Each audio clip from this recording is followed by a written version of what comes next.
Hi, my name is Nicole Scott from Mobile Geeks. Today I'm going to be taking a closer look at the HTC One M9. If you've been a fan of the HTC One series, you won't be disappointed. It's got the same great aluminum build quality. It's got a fantastic display even though it's not 2K. And we're going to find out if they stepped up to the plate when it comes to their camera. The HTC One M9 remains 5 inches with a 1080p Gorilla Glass display.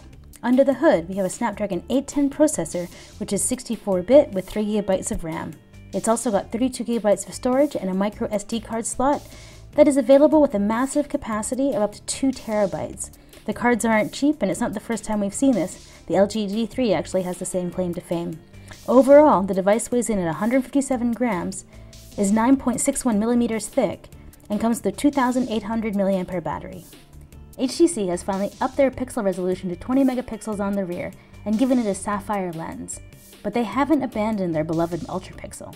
They simply moved it to the front.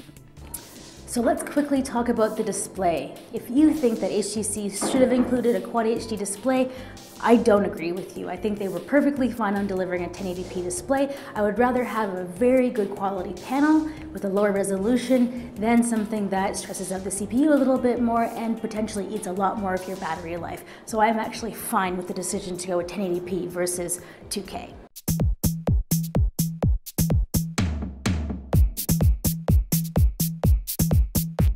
So let's check out the camera in sunny and beautiful Hanover. This is the view from the Marriott, and we're going to check out all the different functionalities that we've got. To change modes, you can just simply swipe across the screen, which is actually pretty convenient. Let's just head back into the camera mode itself and take a look at some of the options. So one thing immediately that I don't like is that there's no easy way to get to HDR. I have to press the 3 dots over here, select camera, and then head up into HDR. It's a little too many steps, especially when HDR is just so good at manipulating light and dark at the same time. Here are some photos that I took from breakfast this morning.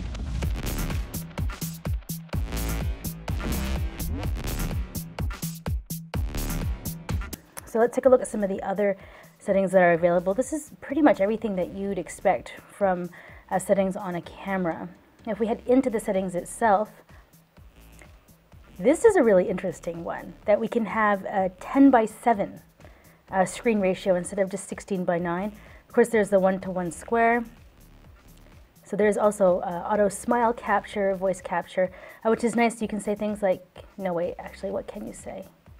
I know on LG it's kimchi and cheese. I'm sure HTC has something equally as ridiculous. So video quality also all the way up to 4K. So now let's take a look at some of the photos that I snapped with the M9 so you guys can get a kind of feel for how the camera is going now. Compared to what we had at Mobile World Congress, this is definitely a huge improvement. But one thing that I am seeing, so take this packet of sugars. When you zoom in, like the edges just aren't that crisp. So I took a few just to try to see if I could get it. But you know what I mean? Like that's just not, that's not okay. That's not okay that is that fuzzy like that around the edges. I mean, things should be nice and crisp and clear, and this camera just seems to be missing a little bit of that. Now, a couple of these ones back here, I think that I took this one in bokeh mode to see if I could maybe force the camera to get a lot more detail. I mean, this is actually pretty good, but then as soon as you go up to the edges of the sugar pack, you can see that it's just not quite there. Now, if we keep on going further back, these are some of the ones from a walk I took this morning. See, in gorgeous light, this camera performs really well. So this is just Hanover. Now, this is this bokeh mode where it fakes that you have this DSLR-like effect. So this was bokeh on. We'll keep on going. Actually, I think that this was bokeh on. Sorry, this was bokeh on. This was just regular, so automatic. Yeah, this was automatic. This was bokeh on. And I believe that this was HDR. Yeah, you can see that there's some overprocessing right over there. So definitely in this scenario, the bokeh on really worked well to kind of give you that depth of field. So I mean, in great lighting, this is actually quite good. So if you see how far that building is, and you can actually make out the spire, this 20 megapixel camera in good lighting conditions can really perform, right? So if you see how far that is, that's actually really impressive that it was able to outline that. So good lighting conditions, this camera really can. It does have what it takes to be a good camera. Let's see if we can zoom in on this little person there. Now, while moving, that's not too bad. So now this is nighttime. This was last night, and as soon as this camera goes into low light, it's not great. So this photo here, actually I have a side-by-side that I can show you with the iPhone 6. Now, I don't think that this is necessarily bad. I mean, you can see the textures of the petals of the flower over here on this dead section.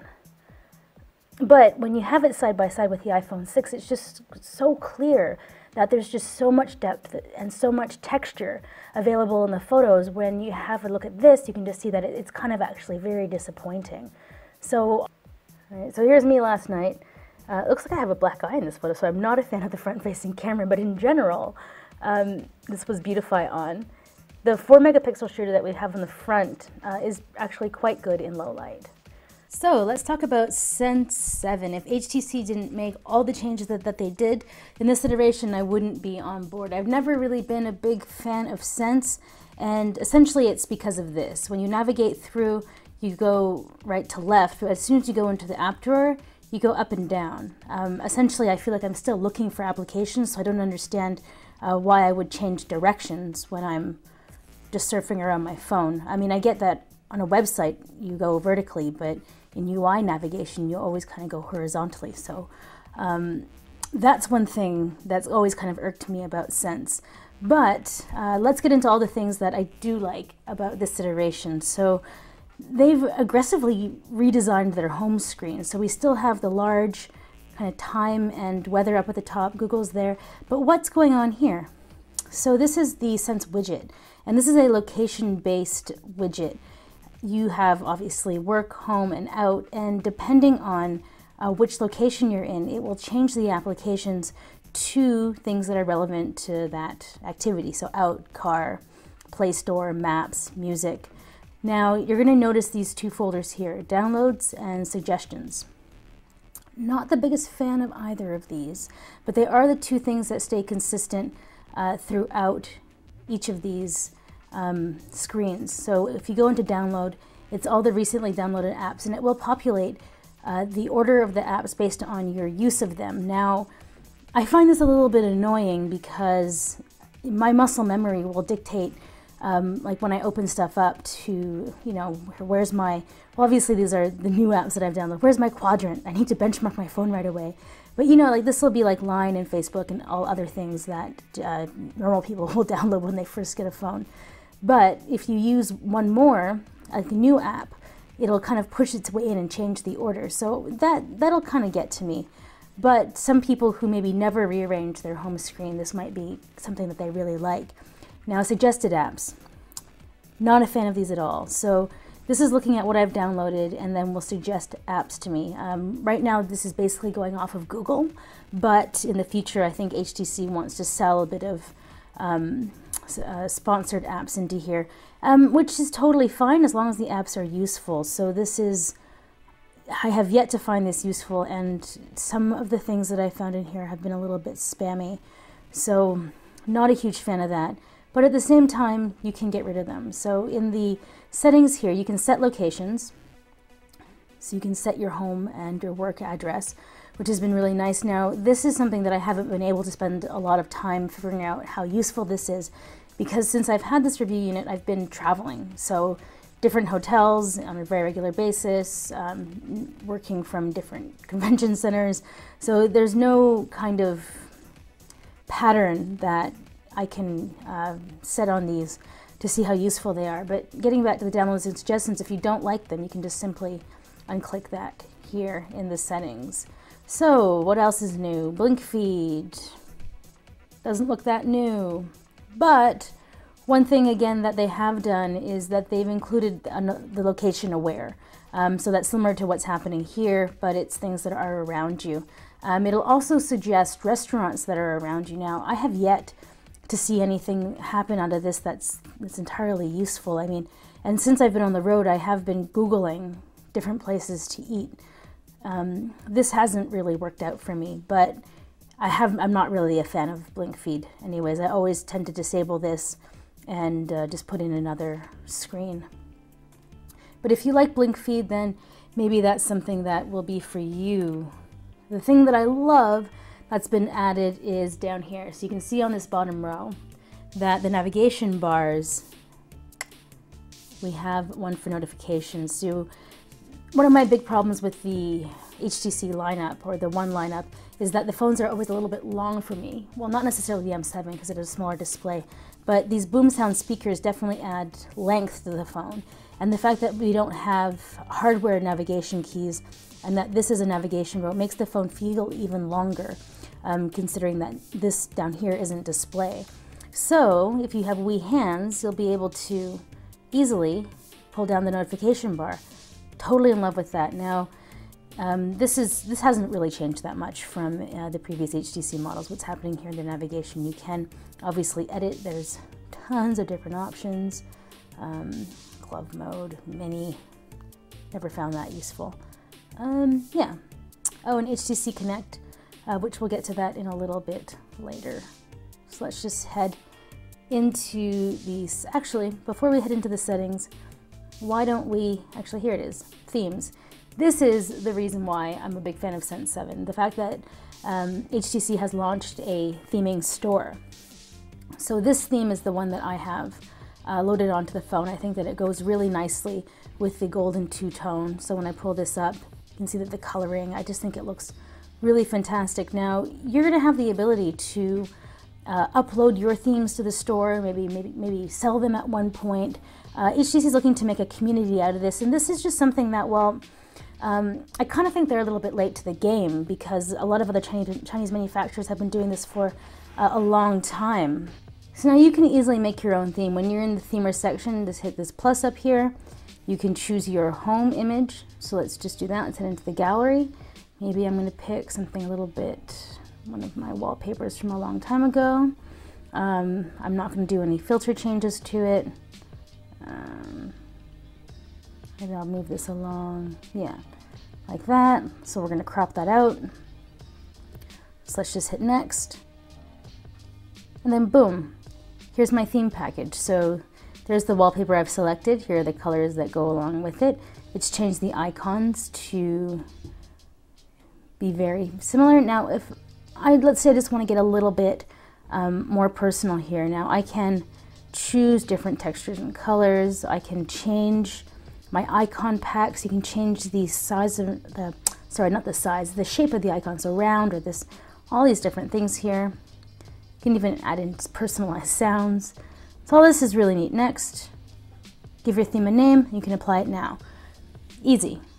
So now I'm going to talk about something a little bit different in the software, and that's the FX editor here. Now you can go into Zoe, which is like a photo sharing platform. HTC is trying to get off the ground. There's your themes, so you can send that into the themers, but let's go into the FX editor here. So this is your essentials. So filters, tool, red line remover, all of that. But there's flare, you can draw stuff, effects. There's a lot of neat stuff in here. So shapes, you can overlay different shapes.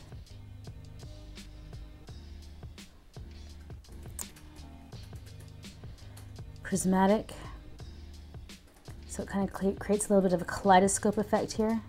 And you can kind of zoom in and out. I just think this is kind of a neat little idea. One of the more fun ones is this face fusion. I didn't take any face fusion shots on this one, but let's blend cheese with this tree. So there we go.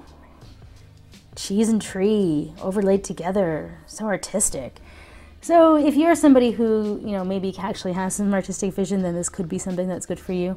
But it's kind of cool that HTC has included it, and you don't need to go looking to download additional apps to do stuff like this. So let's just focus in on the settings for a quick second. There's a few things in here that I do want to mention. Here in display and gestures, we have glove mode. We can set the brightness, and this is actually on a very low setting so I can get a good visual on the camera. Now, motion gestures, there's quite a few in here. Double tap to wake up. Once you have it, you can't live without it. Swipe down to turn on voice styling, swipe up to unlock, left to launch a widget. These ones I don't really like. But volume button to launch the camera is, I think, something that's really great. So we have a few really cool launch gestures in here. The 3-finger media gesture is here in the music player. So you just drag your fingers across like, moving the phone.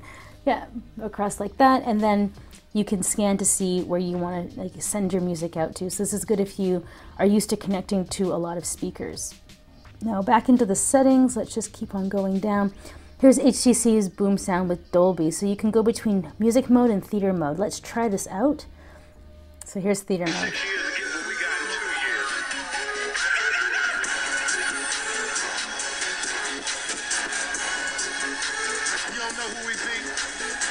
HTC, and we about to say it loud. HTC, we hold the crown. We're the Peter Child.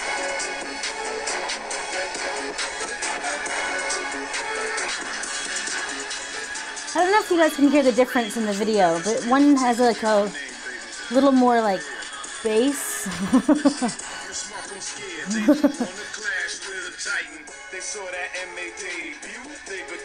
And that one feels a little more closed.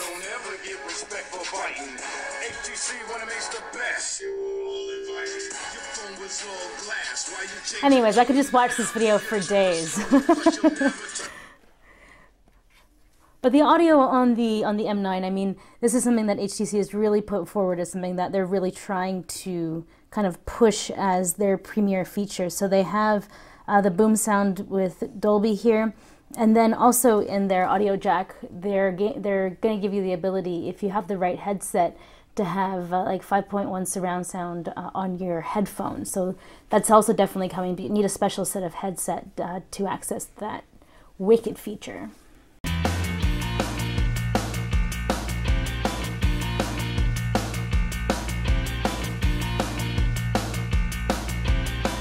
So now let's talk battery life. You're definitely going to get through the whole day, but you're not going to be able to forget to plug in at night. With, say, the Note 4 or the Z3, you can definitely stretch it to plugging it in when you get to work the next day. That is not the case with the One M9. Now, do I recommend that you buy this phone? If you are needing great quality speakers, excellent build design, I love how rugged this phone is because I am very hard on my devices, and the One M9 has definitely stepped up with its aluminum chassis, and the two-tone design I think is really, really nice.